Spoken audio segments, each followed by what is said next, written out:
పడక్కర్లే, మీరు ఇంకే దోషం చేయక్కర్లే. చేయవలసినటువంటి కార్యాన్ని చేయకపోవడమే గొప్ప పాపము, దేవునికి గొప్ప పాపం. ప్రార్థనలో ఒక మాట ఉంది, దేవా మానవ స్తుతి వల్ల నీ ఘనత ఏమాత్రమో పెరగదు.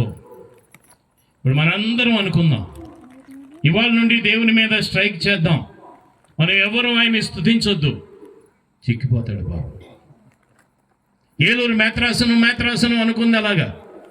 బిషప్ గారి నుండి ఉపదేశం వరకు ఏమని, ఇవాళ నుండి మార్చి 31వ తారీఖు వరకు దేవుడికి ఆరాధనలు జరగవు, ఎలా బతుకుతాడో చూద్దాం అనుకున్నాం. పోనీ ఏమైనా ఉపవాసాలు చేసి చిక్కిపోతాడా దేవుడు? చిక్కిపోతాడా? ఏంటి ప్రభు ఎలాగైపోయావంటే, గుళ్ళో ఆరాధన లేవు బాబా అంటాడా? ఒకవేళ మనం స్తుతించకపోయినంత మాత్రాన ఆయన శుష్కించిపోతాడా? ఒకవేళ మనం ఘనంగా పొగిడినంత మాత్రాన ఆయన ఇంతవాడు అంతవాడు అవుతాడా? అవడు. ఆయన ఎప్పుడూ అంతే. నీవు ఆయన ముందు మోకరించినా మోకరించకపోయినా, ఆయనను స్తుతించకపోయినా, ఆయనను ఆరాధించకపోయినా దేవుడు మారడు. కానీ నువ్వు మారిపోతావు, నీ స్థితి మారిపోతుంది, నీవు జారిపోతావు, నీవు దిగజారిపోతావు. దేవుని దగ్గర మోకరించినటువంటి కాళ్ళు నిలబడతాయి అనుకోవడం భ్రమ. దేవుని సన్నుతించినటువంటి పెదాలు అలాగే పదాలు పాడతాయి అనుకోవడం భ్రమ.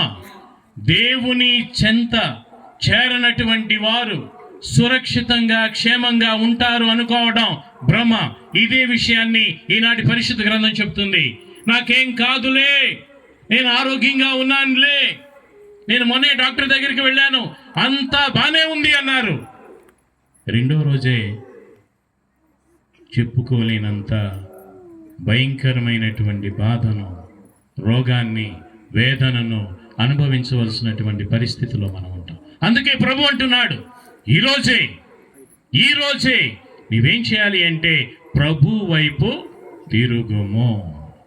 ఎక్కువసార్లు మనం తిరిగేది ఎవరి వైపు అంటే మన వైపు. మన మాటే వింటాం.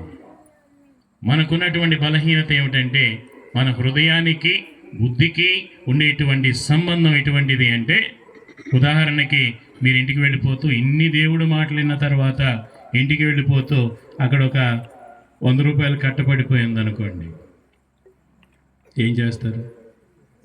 అందరూ దైవ భక్తులే, అటు అమ్మగారులు, క్యాటకిస్టులు, సాములారులు, సప్రసాదం తీసుకున్న వాళ్ళు, పాత సంఘస్థులు, ఇంకా అందరూ దైవ భక్తులే. కానీ ఏం చేస్తాం?